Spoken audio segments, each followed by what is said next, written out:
জাতীয় জাদুঘরের প্রধান মিলনায়তনে জুলাই গণ অভ্যুত্থানের উপর নির্মিত প্রামাণ্যচিত্র শ্রাবণ বিদ্রোহের প্রিমিয়ার শো অনুষ্ঠানের আয়োজন করে তথ্য ও সম্প্রচার মন্ত্রণালয়। এতে অংশ নিয়ে জুলাই গণ অভ্যুত্থানে নিহত পরিবারের সদস্যরা দ্রুত তাদের স্বজন হত্যার বিচার দাবি করেন। আমার ছেলে 19 জুলাই সায়েন্স ল্যাব মোড় গ্রিন রোডে ও গুলিবিদ্ধ হয়। আমি দাবি জানাই সরকারের কাছে এটা যেন আইনের আওতায় আনে কঠিনভাবে তাদের বিচার করা হয়। তথ্য ও সম্প্রচার উপদেষ্টা মাহফুজ আলম জানান, শুধু জুলাই নয়, সবসময় এই শহীদদের স্মরণ রাখতে হবে। বাংলাদেশের মানুষের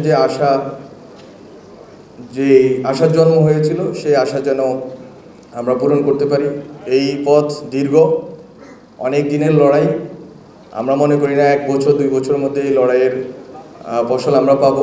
বাংলাদেশে আর যাতে ফ্যাসিবাদের উত্থান না ঘটে সেটি নিশ্চিত করার কথা জানান শিল্প উপদেষ্টা আদিলুর রহমান। কখনই মানবাধিকার লঙ্ঘন ঘটতে দেব না। আমরা ফ্যাসিবাদের পুনরুত্থান যেন না হয় তা নিশ্চিত করব। বাংলাদেশ যেন ফ্যাসিবাদের যে কবর দিয়েছে সেই কবরের থেকে যেন কখনো ফ্যাসিবাদ আর মাথা তুলতে না পারে। আর সংস্কৃতি উপদেষ্টা মোস্তফা সরোয়ার ফারুকী বলেন, রাজনৈতিক দলগুলো ঐক্যবদ্ধ থাকলে ফ্যাসিবাদ আর দেশে ফিরতে পারবে না।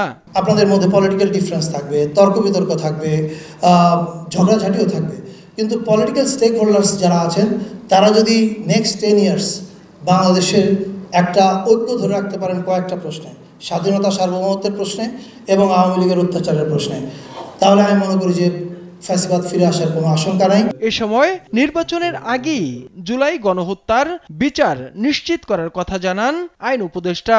আমরা সর্বোচ্চ মানের শ্রেষ্ঠ একটা বিচার করতে চাচ্ছি এবং আপনারা নিশ্চিত থাকেন, আপনাদের হতাশ হওয়ার কোনো কারণ নাই। আজকে আমাদের শহীদ পরিবার যেটা বলেছে, আমি নিশ্চিতভাবে বিশ্বাস করি নির্বাচনের আগে অবশ্যই বিচার হবে। আগামীতে যে নির্বাচন হবে সেটি বাংলাদেশের ইতিহাসে স্মরণীয় নির্বাচন হবে বলেও জানান আইন উপদেষ্টা আসিফ নজরুল। ইনশাআল্লাহ আগামীতে বাংলাদেশে যে নির্বাচন হবে, আমাদের প্রচেষ্টা আছে এটা বাংলাদেশের ইতিহাসে শ্রেষ্ঠতম নির্বাচন হবে। তাইফুর রহমান তুহিন, দেশ টিভি, ঢাকা। রাখবেন, আমাদের অপরাধবোধটা অনেক বেশি, আপনাদের কষ্ট আছে, আপনাদের মনে